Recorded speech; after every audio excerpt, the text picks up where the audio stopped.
ചെറിയ നക്ഷത്രത്തിന്റെ സ്വപ്നം ഭൂമിക്ക് വളരെ മുകളിലായി. മനോഹരമായ രാത്രി ആകാശത്തിൽ ലൂമി എന്ന പേരുള്ള ഒരു ചെറിയ നക്ഷത്രം ജീവിച്ചിരുന്നു. എല്ലാ രാത്രിയും ലൂമി താഴേക്ക് ഭൂമിയിലേക്ക് നോക്കുമായിരുന്നു. ചുറ്റുമുള്ള വലിയ നക്ഷത്രങ്ങൾ തിളങ്ങുന്നത് അവൾ കാണുമായിരുന്നു. എനിക്കും അവരെപ്പോലെ പ്രകാശിക്കാൻ കഴിഞ്ഞിരുന്നെങ്കിൽ, ലൂമി പതുക്കെ പറഞ്ഞു. ഒരു രാത്രി ലൂമി കഴിയുന്നത്ര ശക്തിയായി തിളങ്ങാൻ ശ്രമിച്ചു. തന്റെ ചെറിയ വെളിച്ചം കൂടുതൽ പ്രകാശിപ്പിക്കാൻ അവൾ പരമാവധി ശ്രമിച്ചു. എന്നാൽ അവൾക്ക് ഇപ്പോഴും വളരെ ചെറിയതായി തോന്നി.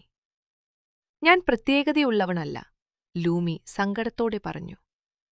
അപ്പോൾ അവൾ ഭൂമിയിൽ ഒരു ജനലിനരികിലിരിക്കുന്ന ഒരു ചെറിയ കുട്ടിയെ കണ്ടു. രാത്രി വളരെ ഇരുണ്ടതിനാൽ ആ കുട്ടിക്ക് പേടിയായിരുന്നു.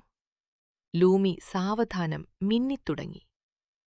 ആ ചെറിയ കുട്ടി ആകാശത്തേക്ക് നോക്കി പുഞ്ചിരിച്ചു. അമ്മേ, നോക്കൂ, എത്ര മനോഹരമായൊരു ചെറിയ നക്ഷത്രം!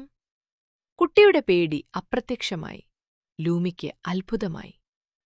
എന്റെ ചെറിയ വെളിച്ചം അവനെ സന്തോഷിപ്പിച്ചു. ആ രാത്രി മുതൽ ലൂമി മറ്റു നക്ഷത്രങ്ങളുമായി സ്വയം താരതമ്യം ചെയ്യുന്നതു നിർത്തി. തനിക്ക് കഴിയുന്നത്ര മനോഹരമായി അവൾ പ്രകാശിച്ചു. ഓരോ രാത്രിയും ഭൂമിയിലെ എവിടെയെങ്കിലും ഒരാൾ ആകാശത്തേക്ക് നോക്കി അവളുടെ ചെറിയ വെളിച്ചം കണ്ട് പുഞ്ചിരിച്ചു.